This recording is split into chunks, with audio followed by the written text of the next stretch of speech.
The new Bulldogs jersey does something that no Bulldogs jersey has ever done before and nearly no NRL jersey has ever done before. In case you've been living under a rock, the Bulldogs dropped this yesterday. It's the 1995 Heritage jersey, and it's obviously based on the 1995 jersey, which they wore in the grand final when they won the grand final against Manly, and it'll be worn against Manly in a couple of weeks. We all know by now that the Bulldogs are fantastic at making heritage jerseys. They did this perfect replica of the 1935 jersey earlier this year, and they famously did the 2004 one last year, which was just a perfect replica. But the streak continues with this 1995 one, but this one goes an extra step even on those two jerseys. You may have noticed already, but that front sponsor, the Laundy sponsor, isn't Laundy's normal font.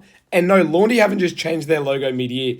It is based on the original 1995 Hyundai logo. As you can see here, that's what their logo looked like originally, and that's what it looks like on this jersey. The fact that Laundy gave up their branding to do this, and not only was it Laundy, Hyundai also had to give permission for Laundy to then do this. There was multiple parties involved, including a car brand that doesn't even sponsor the club. All these parties came together to create this masterpiece. It is so historic, and it is so sick. In terms of the rest of the jersey, it's just so nice. There's probably one or two things I would change, but I think they're the way they are for certain reasons. Like, for example, on the sleeve, I feel like the blue should be a little bit thinner to match the original jersey. Like in this image here, I feel like it's a bit thinner, but I think the Waddle sponsor forces it to be a little bit wider, which is completely fair. NRL clubs have to obey by, sponsor dimensions and that sort of thing. I also feel like maybe the white V is maybe a little bit too thick, but once again, you have the O'Neills up here in future form, so it probably had to be that thickness just to have the sponsors integrate correctly. But from the collar